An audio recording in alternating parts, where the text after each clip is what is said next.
जय श्री राम। उम्मीद करता हूं आप सब लोग स्वस्थ होंगे, अच्छे होंगे। आप सबको रक्षाबंधन की शुभकामनाएं। रक्षाबंधन पूरे भारत में हर्षोल्लास के साथ मनाया जाता है। पूरे भारत में क्या, पूरे विश्व में हिंदू सनातनी इसे बड़े धूमधाम से मनाते हैं।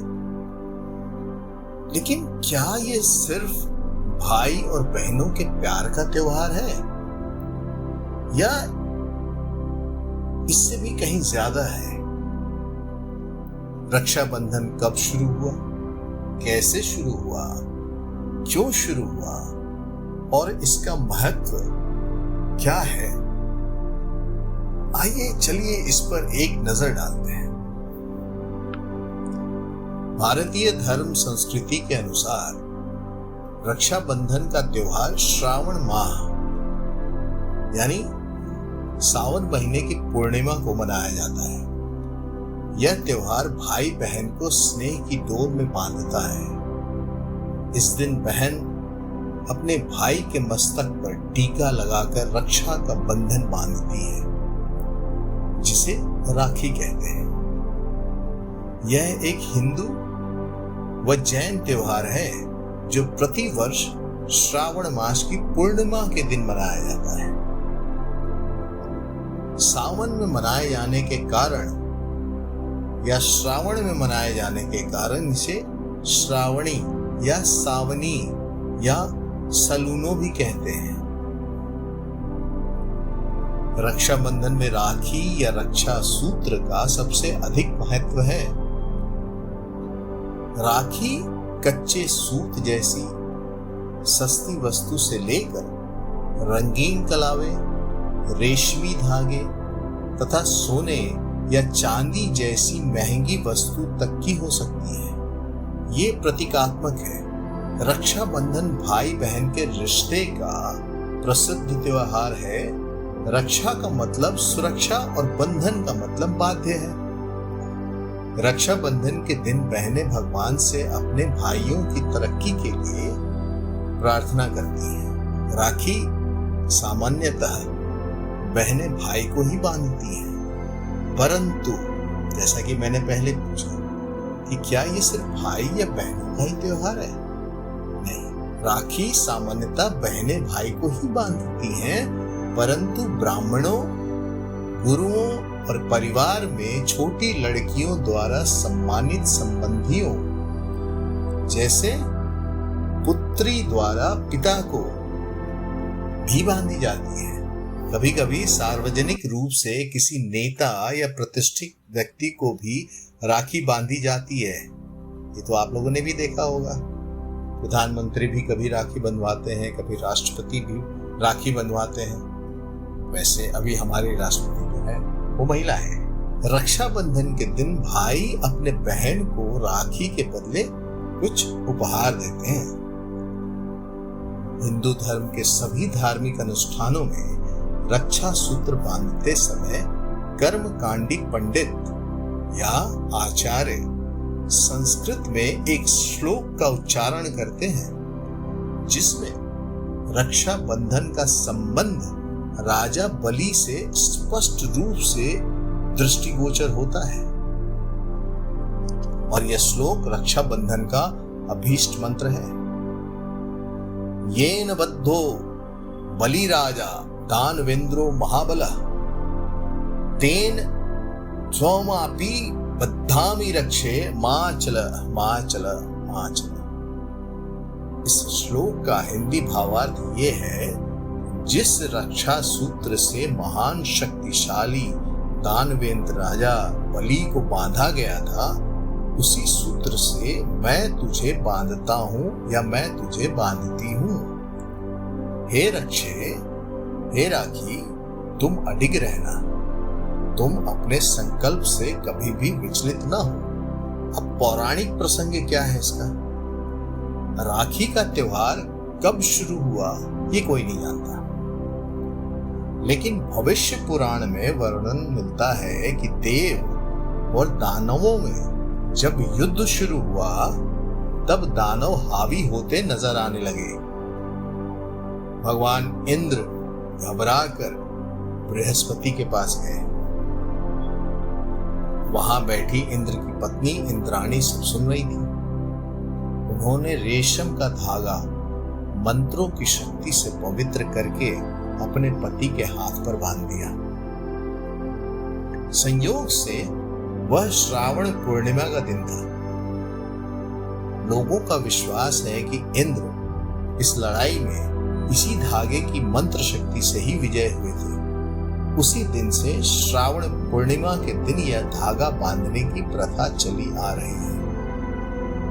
यह धागा धन, शक्ति, हर्ष और विजय देने में पूरी तरह समर्थ माना जाता है। इतिहास में कृष्ण और द्रौपदी की कहानी प्रसिद्ध है, जिसमें युद्ध के दौरान श्री कृष्ण की उंगली घायल हो गई थी। श्री कृष्ण की घायल उंगली को द्रौपदी ने अपनी साड़ी में से एक टुकड़ा बांध दिया था और श्री कृष्ण ने द्रौपदी को किसी भी संकट में द्रौपदी की सहायता करने का वचन दिया था। स्कंद पुराण, पद्म पुराण और श्रीमद् भागवत में वामनावतार नामक कथा में रक्षाबंधन का प्रसंग मिलता है। कथा कुछ इस प्रकार है। दानवेंद्र राजा बलि ने जब 100 यज्ञ पूर्ण कर स्वर्ग का राज्य छीनने का प्रयत्न किया तो इंद्र आदि देवताओं ने भगवान विष्णु से प्रार्थना की। तब भगवान वामन अवतार लेकर ब्राह्मण का वेश धारण कर राजा बलि से भिक्षा मांगने पहुंचे। गुरु के मना करने पर भी बलि ने 3 पग भूमि दान कर दी। भगवान ने 3 पग में सारा आकाश, पाताल और धरती नाप कर राजा बलि को रसातल में भेज दिया। इस प्रकार भगवान विष्णु द्वारा बलि राजा के अभिमान को चकनाचूर कर देने के कारण यह त्योहार बलेव नाम से भी प्रसिद्ध है।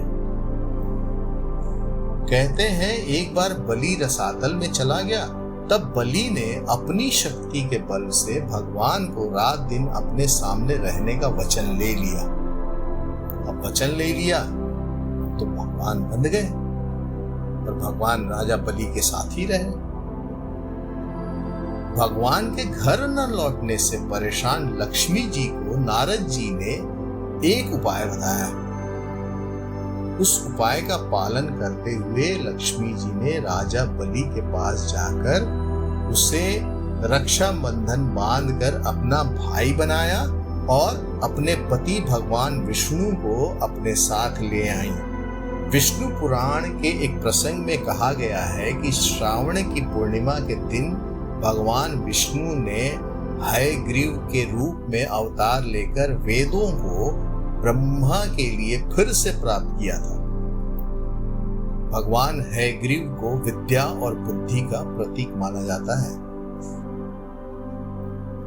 तो ये थी पौराणिक कथाएं। अब इसका राखी या रक्षाबंधन का अनुष्ठान कैसे करते हैं? प्रातः स्नान आदि से निवृत्त होकर लड़कियां और महिलाएं पूजा की थाली सजाती हैं। थाली में राखी के साथ रोली या हल्दी, चावल, दीपक, मिठाई और कुछ पैसे भी होते हैं। लड़के और पुरुष तैयार होकर टीका करवाने के लिए पूजा या किसी उपयुक्त स्थान पर बैठते हैं। पहले अभीष्ट देवता की पूजा की जाती है। इसके बाद रोली या हल्दी से भाई का टीका करके चावल को टीके पर लगाया जाता है और सिर पर छिड़का जाता है। उसकी आरती उतारी जाती है। दाहिनी कलाई पर राखी बांधी जाती है और पैसों से न्यौछावर करके उन्हें गरीबों में बांट दिया जाता है। भारत के अनेक प्रांतों में भाई के कान के ऊपर भोजली या भुजरियां लगाने की भी प्रथा है। भाई बहन को उपहार या धन देता है। इस प्रकार रक्षाबंधन के अनुष्ठान को पूरा करने के बाद ही भोजन किया जाता है। प्रत्येक पर्व की तरह उपहारों और खाने पीने के विशेष पकवानों का भी महत्व रक्षाबंधन में होता है। आमतौर पर दोपहर का भोजन महत्वपूर्ण होता है और रक्षाबंधन का अनुष्ठान पूरा होने तक बहनों द्वारा व्रत रखने की भी परंपरा है। पुरोहित तथा आचार्य सुबह सुबह यजमानों के घर पहुंचकर उन्हें राखी बांधते हैं और बदले में धन, वस्त्र और भोजन आदि प्राप्त करते हैं। यह पर्व भारतीय समाज में उतनी व्यापकता और गहराई से समाया हुआ है कि इसका सामाजिक महत्व तो है ही। धर्म, पुराण, इतिहास, साहित्य और फिल्में भी इससे अछूते नहीं हैं। अब इसका धार्मिक प्रसंग आप देखें। उत्तरांचल में इसे श्रावणी कहते हैं। इस दिन यजुर्वेदी दुजों का उपकर्म होता है। उत्सर्जन, स्नान विधि, ऋषि तर्पणादि करके नवीन यज्ञोपवीत धारण किया जाता है। ब्राह्मणों का यह सर्वोपरि त्योहार माना जाता है। वृत्तिवान ब्राह्मण अपने यजमानों को यज्ञोपवीत तथा राखी देकर दक्षिणा लेते हैं। अमरनाथ की अति विख्यात धार्मिक यात्रा गुरु पूर्णिमा से प्रारंभ होकर रक्षाबंधन के दिन संपूर्ण होती है। कहते हैं इसी दिन यहाँ का हिमानी शिवलिंग भी अपने पूर्ण आकार को प्राप्त होता है। इस उपलक्ष्य में इस दिन अमरनाथ गुफा में प्रत्येक वर्ष मेले का आयोजन भी होता है। अब हम आते हैं महाराष्ट्र।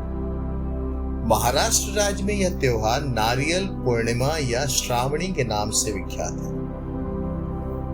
इस दिन लोग नदी या समुद्र के तट पर जाकर अपने जनेऊ बदलते हैं और समुद्र की पूजा करते हैं। इस अवसर पर समुद्र के स्वामी वरुण देवता को प्रसन्न करने के लिए नारियल अर्पित करने की परंपरा भी है। यही कारण है कि इस एक दिन के लिए मुंबई के समुद्र तट नारियल के फलों से भर जाते हैं। अब राजस्थान की तरफ चलते हैं। राजस्थान में राम राखी और चूड़ा राखी या लुम्बा बांधने का रिवाज है। राम राखी सामान्य राखी से भिन्न होती है। इसमें लाल डोरे पर एक पीले छींटों वाला फुंदना लगा होता है। यह केवल भगवान को ही बांधी जाती है। चूड़ा राखी भावियों की चूड़ियों में बांधी जाती है। जोधपुर में राखी के दिन केवल राखी ही नहीं बांधी जाती, बल्कि दोपहर में पद्मसर और मिनका नाड़ी पर गोबर, मिट्टी और भस्मी से स्नान कर शरीर को शुद्ध किया जाता है। इसके बाद धर्म तथा वेदों के प्रवचनकर्ता अरुंधति, गणपति, दुर्गा, कोभिला तथा सप्त ऋषियों के दर्भ के चट यानी पूजा स्थल बनाकर उनकी मंत्रोच्चारण के साथ पूजा की जाती है। उनका तर्पण कर पितृ ऋण चुकाया जाता है। धार्मिक अनुष्ठान करने के बाद घर आकर हवन किया जाता है। वहीं रेशमी डोरे से राखी बनाई जाती है। राखी को कच्चे दूध से अभिमंत्रित करते हैं और इसके बाद ही भोजन करने का प्रावधान है। अब थोड़ा दक्षिण की तरफ चलते हैं। तमिलनाडु, केरल, महाराष्ट्र और उड़ीसा के दक्षिण भारतीय ब्राह्मण इस पर्व को अवनी अवित्तम कहते हैं। क्या कहते हैं? अवनी अवित्तम।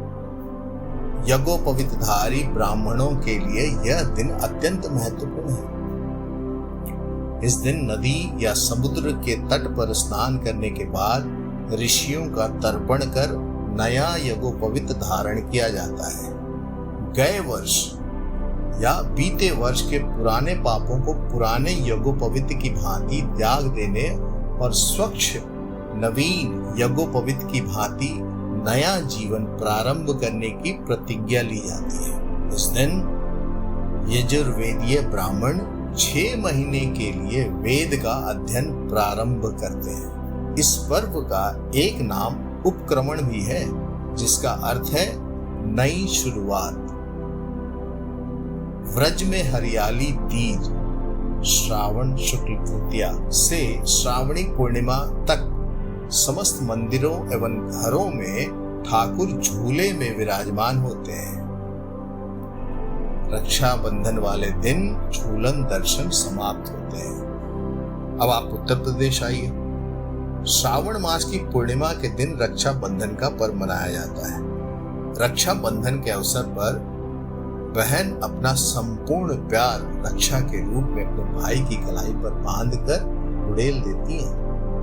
भाई इस अवसर पर कुछ उपहार देकर भविष्य में संकट के समय सहायता देने का वचन करते हैं। तो सिर्फ ये भाई और बहनों का ही त्योहार नहीं है। आप अगर बहुत गौर से देखेंगे तो किसी भी पूजा पाठ के बाद पंडित जन भक्त जनों को रक्षा सूत्र बांध देते हैं। पुरुषों को दाहिने हाथ में बांध देते हैं, कुछ मंत्रोच्चारण करते हैं और पुरुष अपने दाहिने हाथ में मुट्ठी भींचे रहते हैं और उसमें कुछ दक्षिणा के तौर पर रखते हैं जो पंडित जी के हाथ में रख दिया जाता है। वो भी एक रक्षा सूत्र है, रक्षा का बंधन है जो एक दूसरे के प्रति होता है। साथियों, थोड़ी बहुत जानकारी हमें मिली, वो आप लोग के सामने रखने की कोशिश की हमने, इस आशय से इस रक्षाबंधन का त्योहार बड़े धूमधाम से मनाएं और जहां जहां जैसी परंपरा है उसको उसी तरह से मनाएं। जय श्री राम, जय सनातन धर्म।